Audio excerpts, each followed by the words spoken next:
We're going to start with some breaking news. And West Ham fans, you've been waiting for some good news. You've got some, because West Ham have reached an agreement in principle with Ajax over the signing of midfielder Edson Álvarez. There had been a gap in valuation previously. That looks to have been sorted. It's thought that he'll sign a 5-year deal. So West Ham, we know they want midfielders. We think they want at least two. Edson Álvarez, it looks like, is going to be the first one. Deal agreed in principle, and it will be a 5-year deal when it gets completed. Right, Kevin, West Ham fans are asking, what type of midfielder is he? So he is a defensive midfielder who can play as a centre-back if necessary. He's aggressive, really good in the air, does all of the defensive basics really well. But he's somebody who, with Ajax, was used to having a lot of the ball as well. So he's very used to bringing the ball forward, starting attacks. Whether he'll have the same luxury in terms of time as he gets in the Eredivisie is a completely different thing. But he has Champions League experience as well. Interestingly, Borussia Dortmund were very, very keen on him earlier in the window, and it looked as though he was going to go there.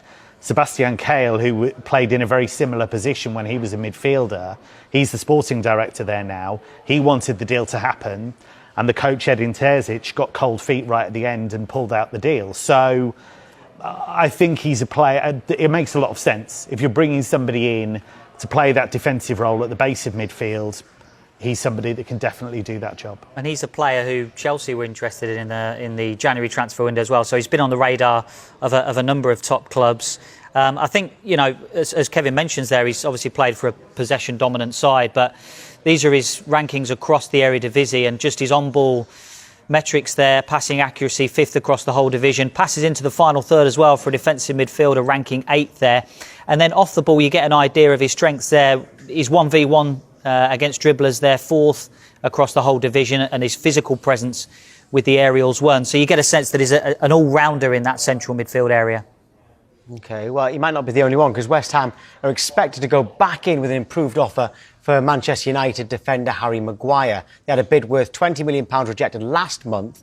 At the time, they were not going to pursue the deal. So that's a centre-back, but West Ham remain interested in Manchester United midfielder Scott McTominay. No formal bid yet for him. But, David, I mean, we're talking about Álvarez, who is a centre-back. They've got several midfield targets, and they want more than one. Yeah, I mean, Álvarez can play across both positions, can't he? Central midfield and centre-back. I think West Ham in an ideal world would make 2 central midfield signings in this transfer window. You talked about Scott McTominay. He's a player that's really well liked by David Moyes. Another player that's really well liked by both the manager and the technical director there is James Ward-Prowse. There's been a gap in valuation between West Ham and Southampton. I don't think West Ham have totally given up on signing James Ward-Prowse just yet. They may well decide to go back in. It might be a case of seeing how the next couple of weeks develop for West Ham and whether they're able to get another one of their targets over the line as to make a decision as to whether they go back in for James Ward-Prowse. But yeah, they're looking at not just one central midfielder, but definitely 2.